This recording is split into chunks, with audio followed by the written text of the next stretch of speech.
ബന്ധപ്പെട്ട വിവാദത്തിൽ അഭിപ്രായം പറഞ്ഞേ നടൻ അപ്പാനി ശരത്ത്. നിങ്ങൾ ചെയ്ത തെറ്റ് മറച്ചു പിടിക്കാനുള്ള അടവാണ് ഈ വിമർശനങ്ങൾ എന്നാണ് ശരത്ത് പറയുന്നത്. മോഹൻലാലിനെ വിമർശിക്കുന്നവർ അദ്ദേഹത്തിന് പ്രേക്ഷകരുടെ ഇടയിലുള്ള സ്നേഹം അറിയാത്തത് കൊണ്ടാണെന്നും ശരത്ത് കൂട്ടിച്ചേർത്തു. ശരത്തിന്റെ വാക്കുകൾ: തലയിൽ പൂടയുണ്ടോ എന്ന് സംശയം ഉള്ളവനാണ് കള്ള എന്ന വിളി കേൾക്കുമ്പോൾ കൊള്ളുന്നത്. ഞാൻ ആവർത്തിക്കുന്നു, കൊള്ളുന്നത് എന്നാണ് ഞാൻ പറഞ്ഞത്, നിങ്ങൾ കൊല്ലുന്നത് എന്നല്ല.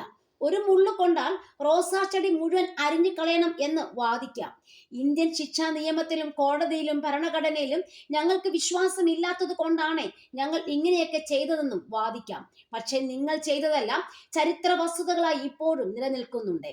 ബാലിയുടെ കഥ പറയുമ്പോൾ രാമൻ ജനിച്ചതു മുതൽ വിവരിക്കാത്തത് എന്തേ എന്ന് നിങ്ങൾ പറയുന്നത് ചെയ്ത തെറ്റു മറച്ചു പിടിക്കാനുള്ള അടവായിട്ട് മാത്രമേ എനിക്ക് തോന്നുന്നുള്ളൂ.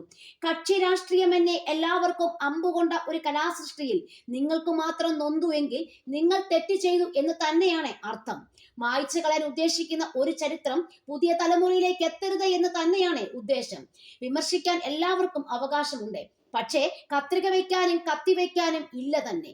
ഒരു കാര്യം മാത്രം നിങ്ങൾ ഓർക്കുക, നിങ്ങൾ വാളോങ്ങുന്നത് രാജാവിനെയാണ്.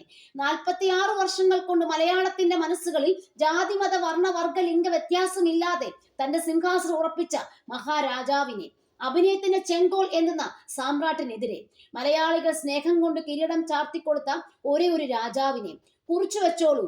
ഈ ജനതയുണ്ടാവും അദ്ദേഹത്തിന്റെ പിന്നിൽ. നിങ്ങൾ എന്തിനു വേണ്ടി പടയെടുത്തോ അത് നിങ്ങളുടെ കഴുത്തിലെ കുരുക്കാവും. കാരണം ഇവിടെ മതം കൊണ്ടല്ല മനുഷ്യരെ അളക്കുന്നത്, സ്നേഹം കൊണ്ടാണ്.